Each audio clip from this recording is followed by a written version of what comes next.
And somehow within that conversation I got invited to that wedding celebration barbecue. So at that point I was already like, I'm gonna die now.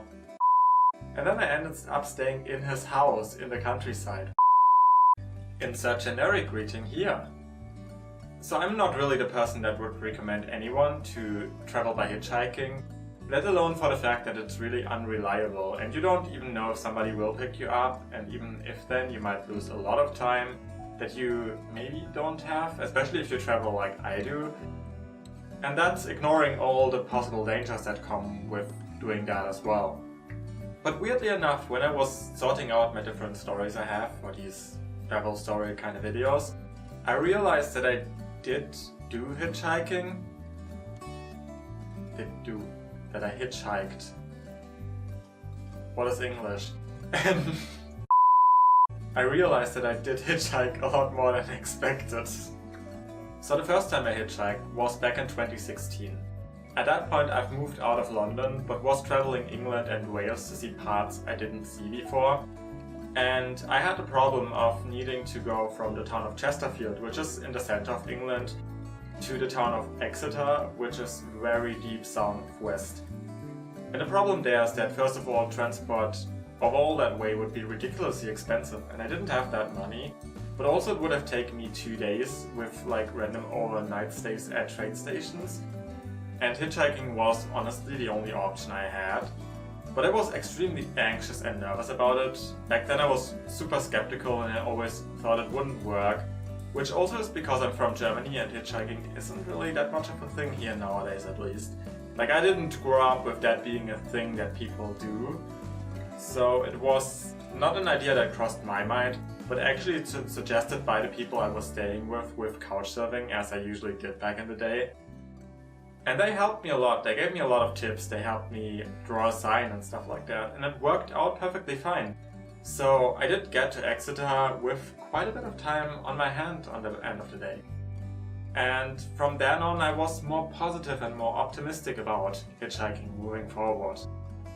So then came 2017, which was the year where I did hitchhike the most. And all of these times were pretty much on one big tour where I traveled all across the Balkans for about 45 days. The first time on that trip where I hitchhiked was in Serbia, where I decided I want to go to a mountainous region called Tada or Tade, and there's the small town of Mitrovac, from where you can hike up the forest to an amazing viewpoint. The problem with that is there's no public transport going there. So if you want to reach that place, you need to take a bus to a small village called Kalodierske Bade, and from there you need to practically hitchhike. Now the day I arrived it was already in the afternoon, so it wasn't really likely for anyone to pick me up since there's nothing but mountains, so there's no major city you could reach by passing the road. But I was going to the road anyway and waited for 2 hours or something like that, and when nobody picked me up I decided to turn around and was like, I'm gonna try tomorrow, I have the whole day tomorrow, I will manage to do that. So I was about to go back to my hostel and then suddenly a car came stopping for me, and they told me they wanted to stop before, but they couldn't read the sign I was holding, and then they went back to pick me up.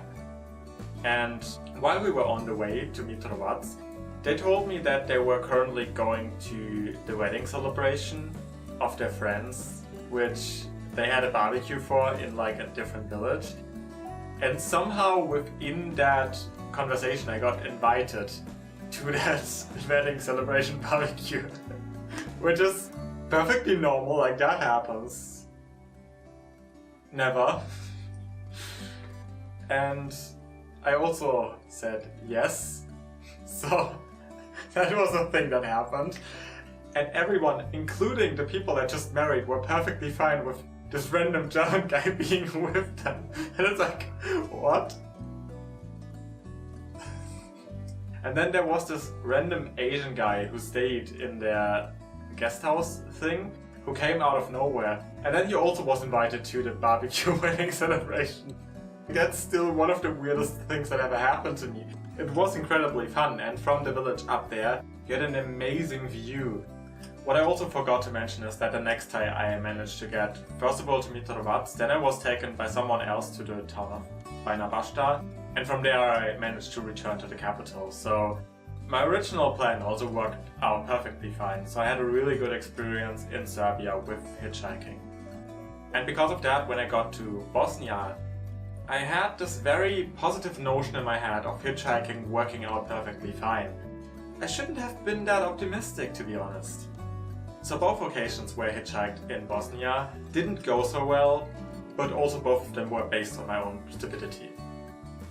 I'm not gonna dwell too much on the first time because that's kind of part of another story I'm gonna tell in the future. But basically I took a bus to the town of Visegrad, but they didn't really have buses back. So I had to hitchhike back, and I think the only issue with that is that the person I was hitchhiking with was kind of a pain in the ass, to be honest. I think he was Serbian and he went on bad-mouthing Bosnians all the time, and like I felt uncomfortable. I also didn't want to talk to him anymore. I didn't want him to stop talking, and that was painful. But on that day I did get back to the city quite well, so I thought nothing can go wrong. So the next day I took a bus to the town of Tuzla, but I took that bus way too late in the day, and I don't even know why I stayed so long in bed. So it was past noon when I went up there, and I already knew that the buses take quite a few hours, and also they are not too frequent and they stop very early in the evening. So I don't know what my line of thought there was.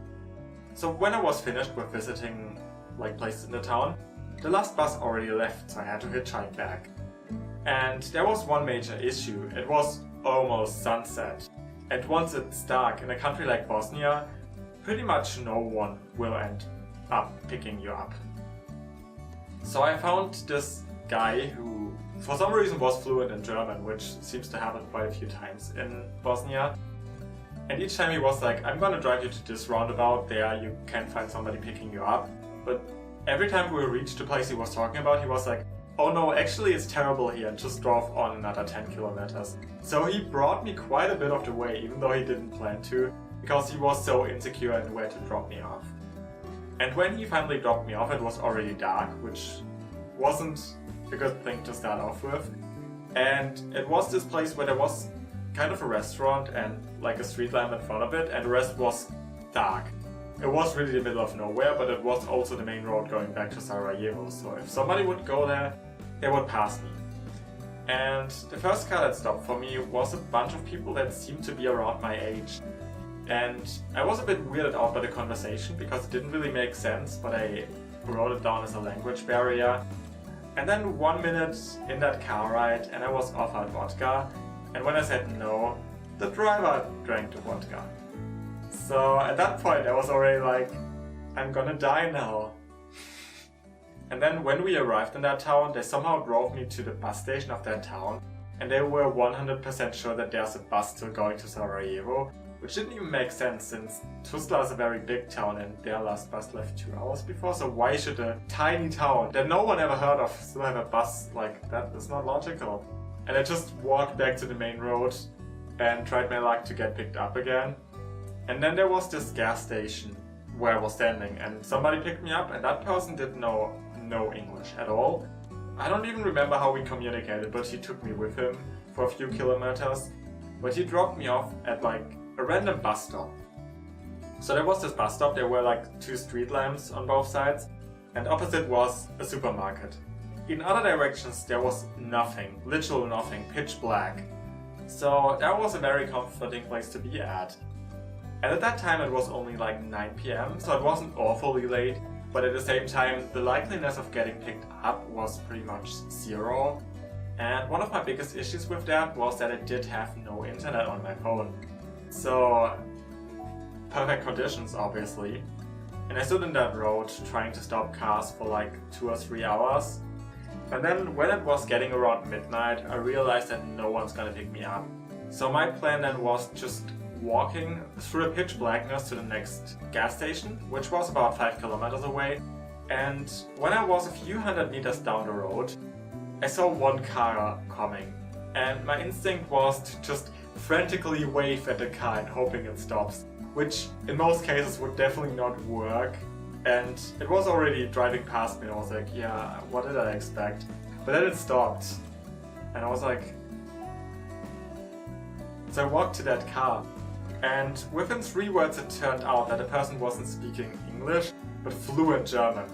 And the guy in there was Bosnian, but he just got German citizenship. So he was actually living in Germany and was just in Bosnia by accident in that sense. And he wasn't going to Sarajevo, but he was living in a village that was a bit closer to Sarajevo. And then I ended up staying in his house in the countryside. And I still remember how worried he was that I might be uncomfortable with doing that. And I was like, dude, I don't care, I just want to sleep now. But that guy was amazing, and I'm still kind of sad that I have no contact details of that guy, because I would love to thank him, because I don't know what would have happened in that night if he wouldn't have given me a place to stay, basically.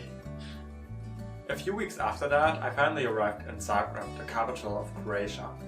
And I was couch sitting there again, and just planned to go take a bus the next day to go to Slovenia. But then this other girl who stayed at the same place than I did also planned to go to the capital of Slovenia, which is Ljubljana. And she was like, hey, let's hitchhike together. And I was like, I'm not sure if that works too well. I don't know if I really want to do that. But then she convinced me and we did hitchhike together. And I don't really remember it all so much, to be honest.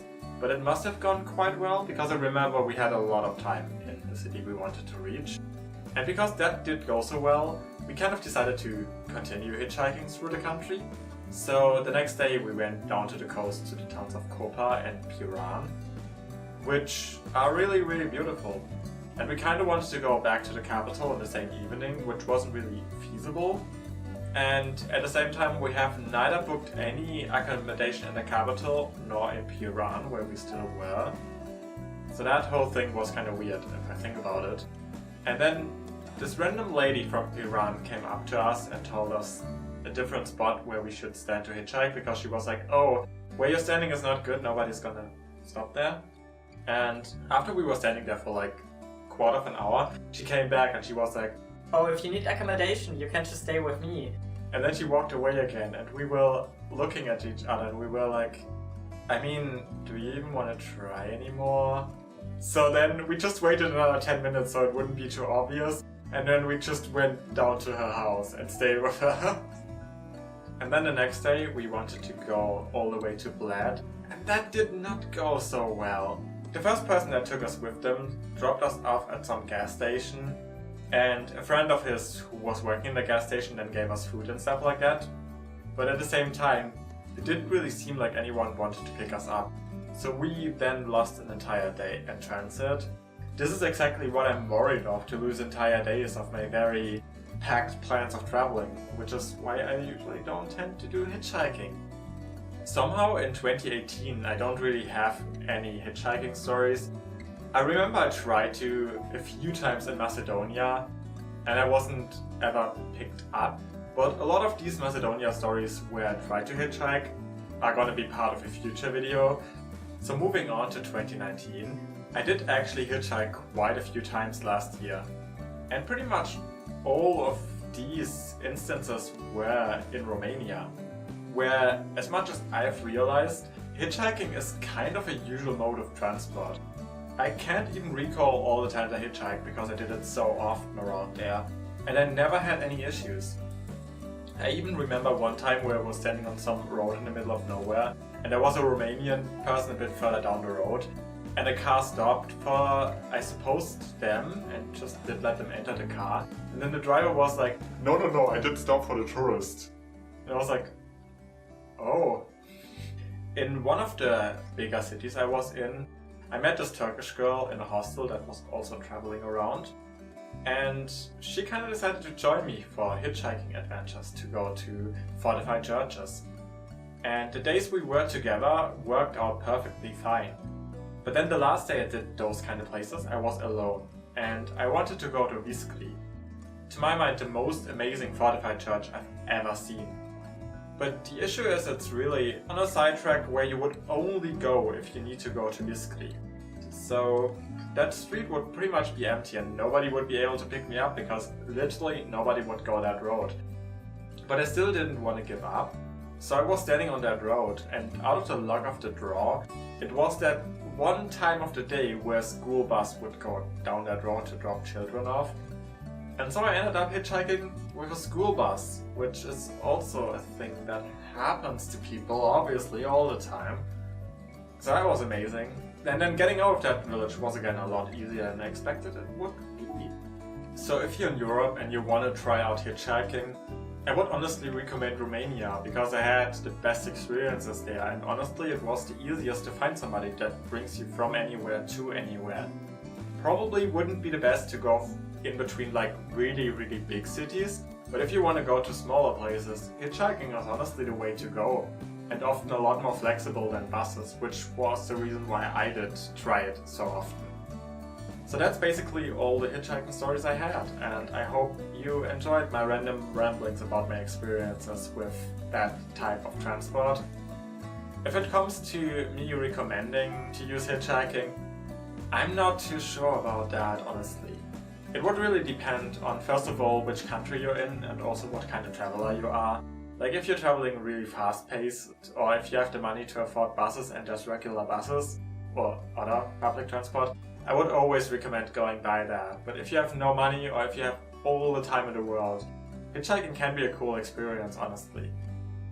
Did you ever hitchhike? Do you hitchhike regularly, or would you never ever hitchhike? Let me know your opinion or your experiences with hitchhiking in the comments. Let me know your good stories or bad stories or weird stories, whatever that would mean in the context. I have a lot more of these kind of videos coming up in the future, so there's gonna be a video about couch surfing story, and a video about terrible transport stories, and a video about stories where I was just being stupid and then shit happened.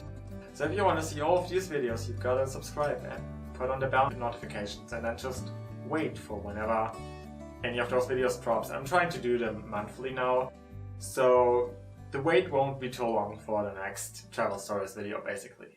And because I'm an idiot, I didn't film a proper end card, and this video cut off way too quickly. Anyway, if you enjoyed this video, I would love if you give it a like. And I'm also currently trying to build up a small community. You are welcome to join my Discord server, which is linked in the description box. In there you can basically be more involved with me and my content, if that is something you want to do.